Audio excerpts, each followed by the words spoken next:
its size, its architecture, its location, all combine to make it the commercial keystone of downtown Lancaster and a reflection of an America poised to remake the world. The creation of the Columbian Building is tied to the ambitions of the two men who commissioned its construction, and in part to the influence of the Chicago World's Columbian Exposition. In 1893, the world came to America to catch a glimpse of the amazing possibilities of their time. Electric illumination, power generation, mechanical advances in agriculture, and large-scale manufacturing. The exhibition marked the 400th anniversary of the discovery of America by Christopher Columbus, but in a larger sense, it also represented the nation's emergence from the Victorian era, with an evident display of confidence as it approached the 20th century. That same confidence was felt some 500 miles away in Lancaster by two businessmen.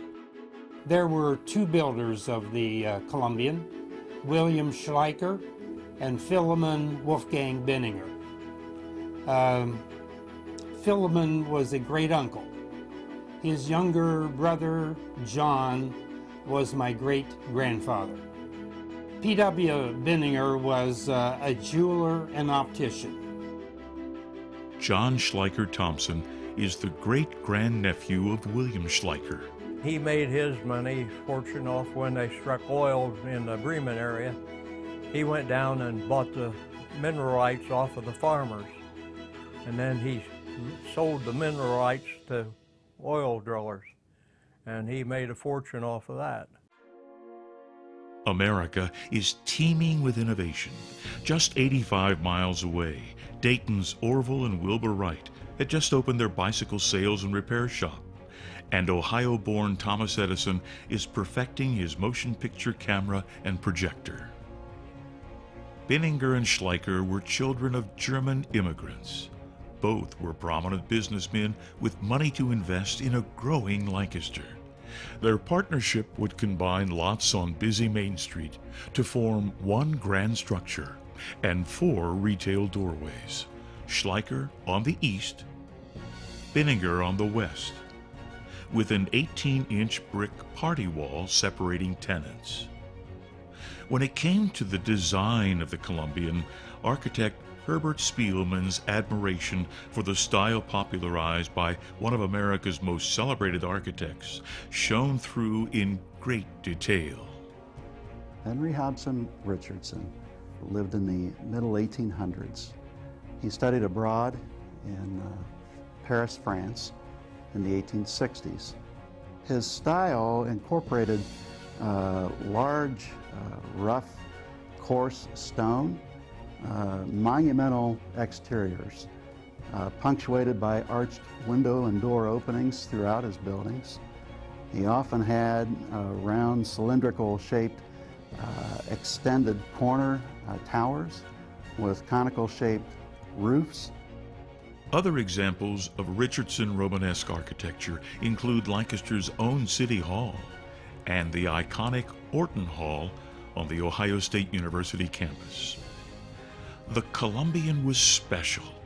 The Daily Eagle would follow the progress of construction with great interest. Upon its 1894 opening, the Columbian had already become a sought-after address for retail, professional office, and nonprofit organizations alike. Merchants of all types set up shop in the magnificent building. German immigrant and tailor Peter Miller was one of the building's very first ground floor tenants. Attorney Jim Miller is the merchant's great-grandson. They were making their suits. They had employees, and at one time they said that Peter Miller had 75 employees. The tailor-made suits and overcoats that were made here were sold all through the South by their salesmen from here who traveled. The family's tailoring business continued into the 1920s. Finally, the thing that put my grandfather out of business, Peter Miller was gone by then, was Hart, Schaffner and Marx came out in the late 20s, in the Depression, with a $25 machine-made suit, which was a good suit of clothes. And of course, Peter Miller's sons, which was my grandfather, and they had these $200 suits and overcoats in the racks, and they couldn't sell them. So that was the end of the business. The fine retail tradition of the business continued under Jim Miller's uncle, Bill Hammond, and later, Hammond's daughter, Marlena. Popular businessman Andy Bauman, who just a few years earlier had been enlisted in the effort to beautify the downtown with the installation of a magnificent public fountain, opened his highly publicized Bauman's Fair establishment. In 1900, George M. Hickel opened his dry goods store in the Columbian and began a relationship with the community which would last most of the 20th century. The Grand Building's third floor also hosted various community socials in a ballroom-type setting from the 1890s to the 1940s. These World War II-era murals survived for 70 years. Little by little, tenants went out of business or moved to other locations, and the building fell into disrepair. Over the years, more than one fire took its toll on the landmark. Meanwhile, during the past 20 years, the Fairfield County Municipal Court docket had been swelling, with 2 courtrooms on the second floor of Lancaster City Hall and cramped conditions that led to hallways overflowing with families with children alongside handcuffed defendants. The security risk had become untenable. Given a situation that was unsafe and inefficient, Judges David Trimmer and Patrick Harris embarked on a unique long-range plan. By charging a small user fee on cases coming before them, the court was able to raise $1.7 million in nearly 6 years. After considering their options, it was decided that renovation of an existing structure over building new would result in greater, far-reaching community benefit. Some of the court's special funds were used to purchase the Columbian and to pay off bonds necessary to begin and complete the historic downtown project.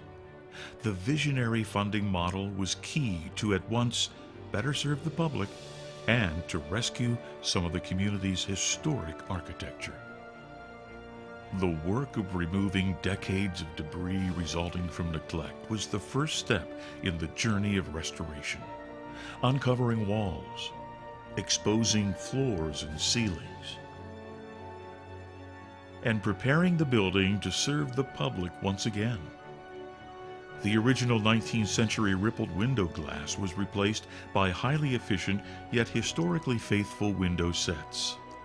And the iconic conical tower roof was dramatically reinstalled after an absence of nearly 60 years. You can't build a building like that anymore.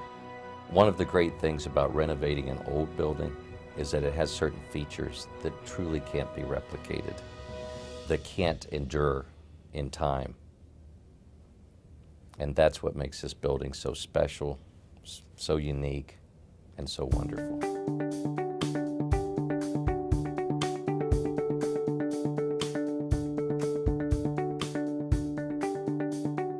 We are really excited about Brad Hutchinson's commitment to downtown. The Mid-Off House, as it's going to be called, will be completed in 2018, and the mill, which is really hot underway, should be ready for occupancy by summer. On the Mid-Off, we are currently 2 years into a 5-year construction project. The demolition is complete. All of the basement reinforcing is done. The first floor structure is installed. The second floor structure is installed. And we are currently about 50% finished with the third floor structure. The masons have got both the south and the east stair towers are up to the third floor. The back of the building masonry is up to the third floor, and they're working on the elevator shaft. They are currently relaying the brick on the back of the building, which what we ended up doing was saving all the brick from the building, and we're relaying the original brick to make the back wall. So In my opinion, we're right on schedule. I know some people have said, you know, what's going on, but you really got to go inside the building. Once we get the third floor completed, which should be the end of February, 1st of March, the next big project that everybody will see is we have to take the roof structure off. So the thing you got to realize about the mid-off is that not one piece of wood stays in the building. Every piece of wood has got to come out, and the only thing we could salvage were the brick walls.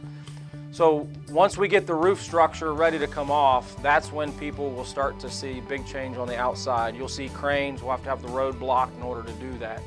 But once the roof structure's on, the building will be buttoned up, my carpenters will start putting in windows, and that's when all the mechanicals will get started. So the plumbing, the sprinkler system, electric heating and cooling. My goal right now is that we will be leasing tenant space on the first floor the first quarter, springtime of 2018. So we're about a year away from that if everything continues to progress. The upstairs floors, we had given a 4- and 5-year schedule. My real goal is that by 4 years we'll be done. So we'll have the building completely occupied. We have a list of people who have inquired about being in the building already who want to be tenants of the building. So I don't think we'll have any trouble in filling the space up as we get there. But we haven't really hit any surprises. The only real surprise we found was when we exposed the ice house, or what we believe was the original root cellar of the Swan Hotel. So that was a round room with a dome ceiling that was actually below the basement floor of what used to be the JCPenney side of the building. So to give you an idea of elevation wise, the floor of that room was 16 feet below Main Street level. But as of today, the building is coming along great, and I feel like the progress is right on schedule.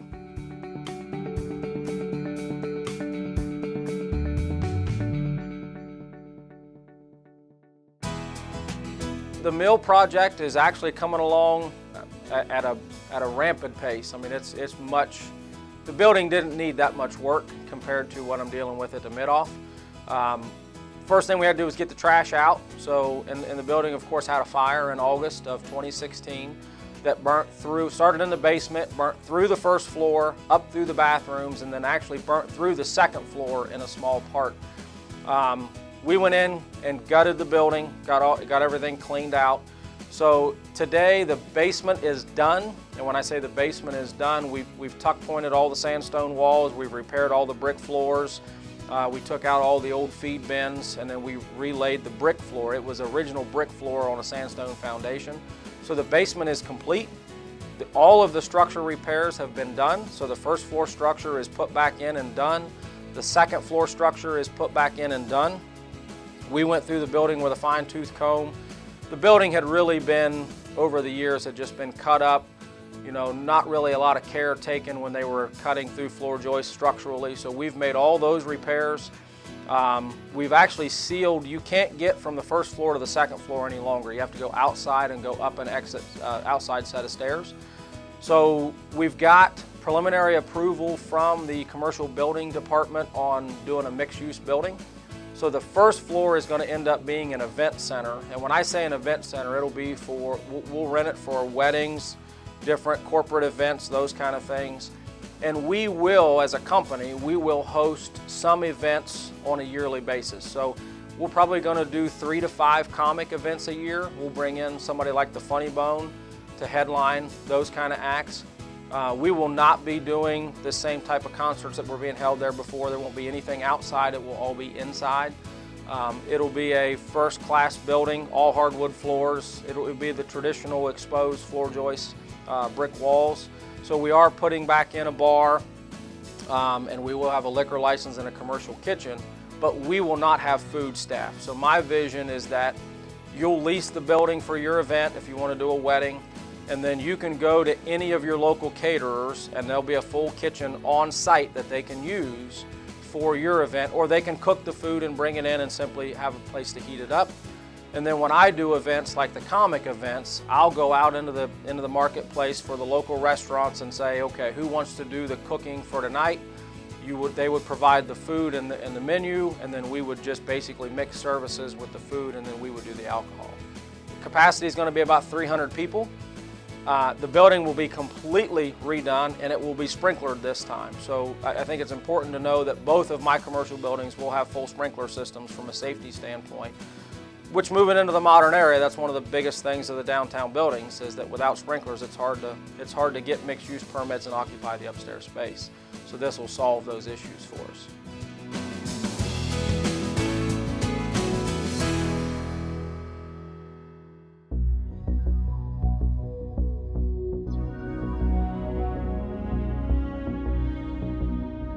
One of my jobs is economic development for downtown. Your first question might be, why do we need economic development targeted to the town center? Downtown is the heart of the city and our county. A healthy heart is essential to having a vibrant community and region.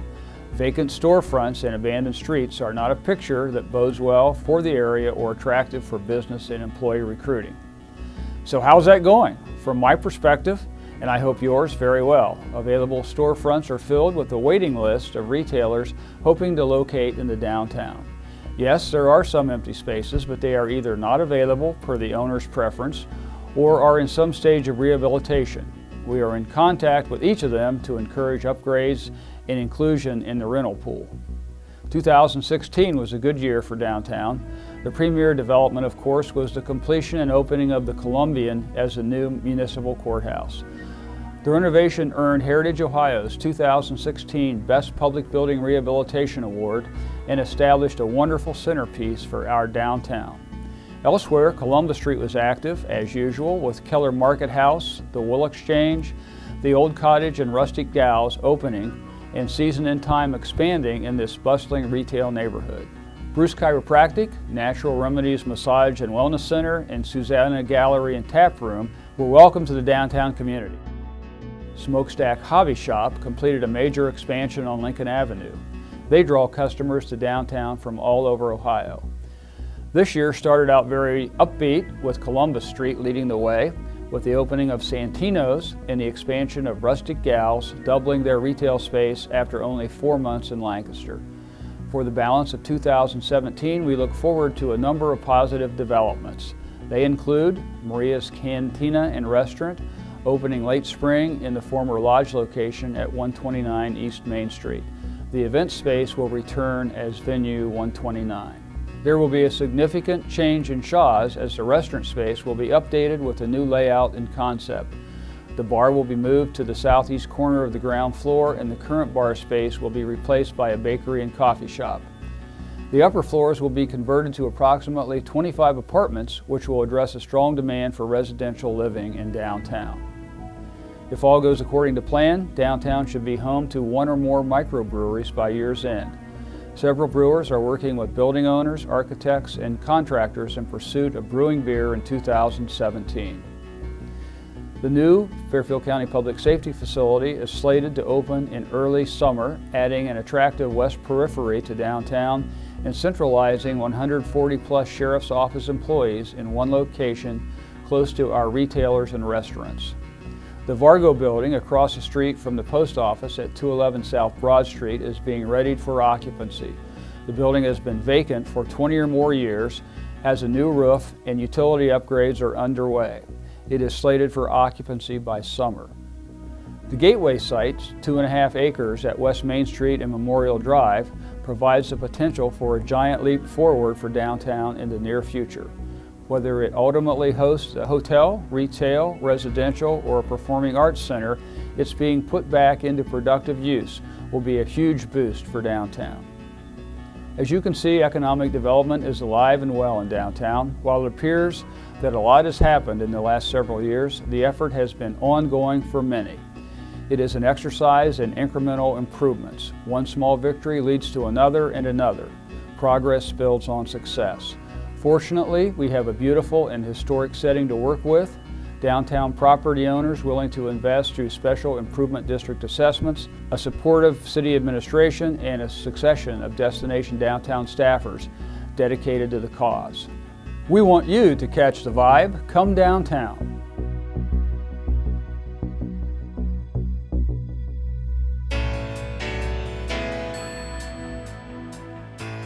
SRI is a glass decorating company. We've been in business for over 30 years, and basically we were set up in Canada for all that time. We decorate bottles for the wine, liquor, and beer industry. Traditionally, we've been decorating bottles coming out of Europe in our Canadian operation. Opening a plant here in the States allowed us to be closer to the North American glass industry, develop a relationship with them, and at the same time brought us much closer to our customer base. And everybody gave us the support to make this happen in a short period of time. So I believe there's a firm commitment to the industry and supporting the industry. The location here is, number one, it's very central. We have a lot of customers in Kentucky, for instance. There's 10 glass plants at 300 miles radius to Columbus International Airport. Easy access, so this is one of the reasons why we selected the area here. When we opened the plant, we had 2 persons only coming from Canada, my son and one of our mechanics.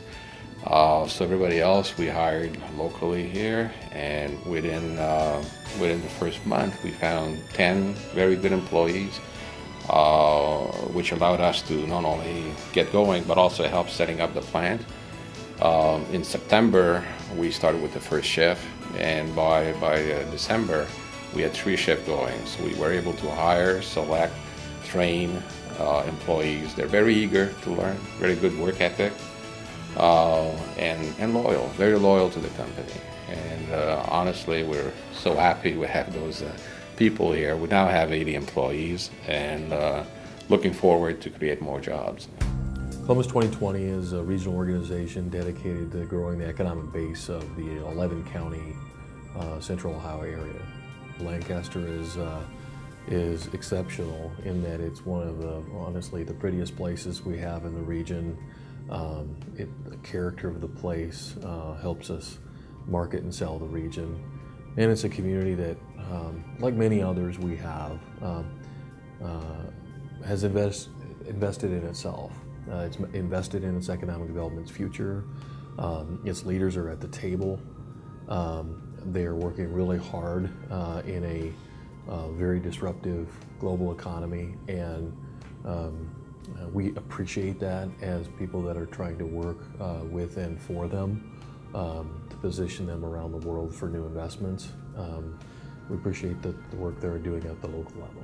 The city's economic development director, Mike Pettit, is a great example of a leader that has dedicates his time and connects the dots for the city and the businesses that not only operate there now, but wish to operate there in the future. His work is a great example, I think, for lots of other communities around our region in terms of his ability to work with leaders to get things moving forward. You can see that in the results in terms of the spec building and the certified sites that the community's worked on over the last several years. Without Mike's work, it just wouldn't happen.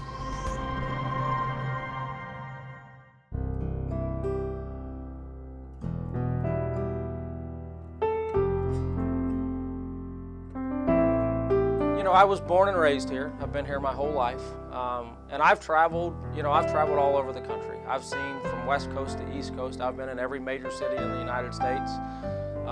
This is home. It's always been home for me. It will always be. I will never leave this community from a home standpoint. I go to other cities and I see what downtowns can be like, and I want to try to do my part to make our downtown as much like that as I possibly can. It's a nice place to live. My wife and I just moved here. We're from a big city. We're very happy to have moved to a smaller town. Very, very happy to be here.